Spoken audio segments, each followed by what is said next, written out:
Good morning and welcome to KidNuz. I'm Kim. Today is Wednesday, October 29th, 2025. And we begin with Hurricane Melissa exiting Cuba and taking aim at the Bahamas, just one day after slamming into Jamaica with historic force.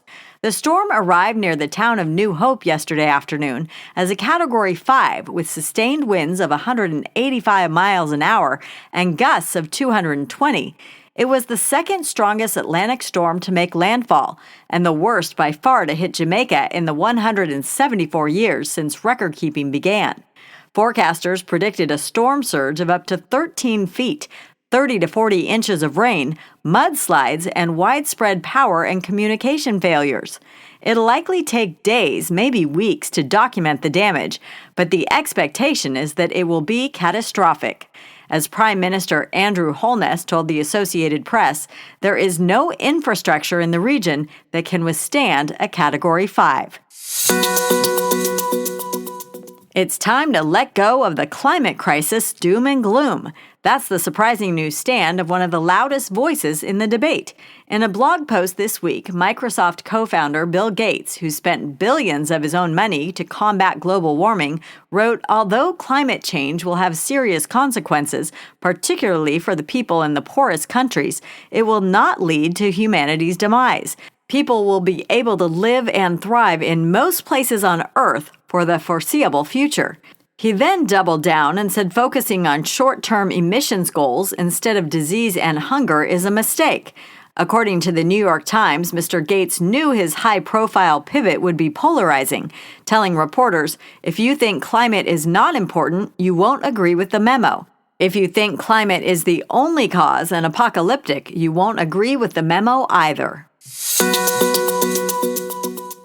It's still early days, very early days, but a frontrunner has emerged among Democrats eyeing the White House in 2028, and it's not either of the two we mentioned on Monday. According to a new poll by the University of New Hampshire, former Transportation Secretary Pete Buttigieg leads the pack with 19% support. That's 4 points ahead of California Governor Gavin Newsom's 15%, and 8 points ahead of former Vice President and presidential candidate Kamala Harris's 11%. The only other Democrat with double digits is New York Representative Alexandria Ocasio-Cortez. New Hampshire is always the first in the nation to hold its primaries, and its tiny town of Dixville Notch is the first to cast ballots on Election Day. Game 4 of the World Series was last night, and if it was anything like Game 3, it was epic. Monday night's matchup went 18 innings and took 6 hours 49 minutes before the Dodgers' Freddie Freeman broke the tie with a walk-off homer. He also hit one against the Yankees last year, making him the only player in baseball history with 2 walk-off World Series home runs. Was it the longest Fall Classic game ever? No, but in terms of innings, it tied for the record, prompting the stadium to reopen concession stands for hungry fans and to hold not one but 2 seventh-inning stretches. The action in Game 4 was too late for our recording, but the Dodgers headed into it, leading the series 2-1 over the Blue Jays. We're still 2 days from Halloween and 4 weeks from Thanksgiving, and already there's talk of Christmas. Rockefeller Center head gardener Eric Paz has now gone public with his choice for the tree that will ultimately form the backdrop of holiday festivities in New York City. It's an 11-ton, 75-foot Norway spruce, donated by a family in upstate Rensselaer County. "As soon as I saw it," Mr. Paz said in a statement, "I knew it was perfect." The stately spruce will be cut down next week and arrive in the Big Apple on November 8th, where it will be decorated with more than 50,000 multicolored LED lights and a 900-pound crystal Swarovski star in time for the big reveal on December 3rd. In mid-January, after all the celebrating has wrapped, it'll be turned into lumber for Habitat for Humanity. Still to come, a hole-in-one times 2? The unheard-of feat of a college stick. But first, today's KidNuz quiz. How high were the winds of Hurricane Melissa when it made landfall in Jamaica?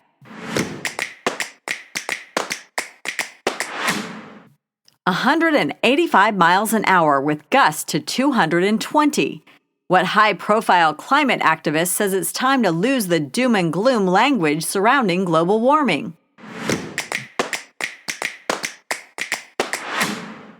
Bill Gates. According to the University of New Hampshire, who is the current frontrunner among Democrats for the presidency in 2028?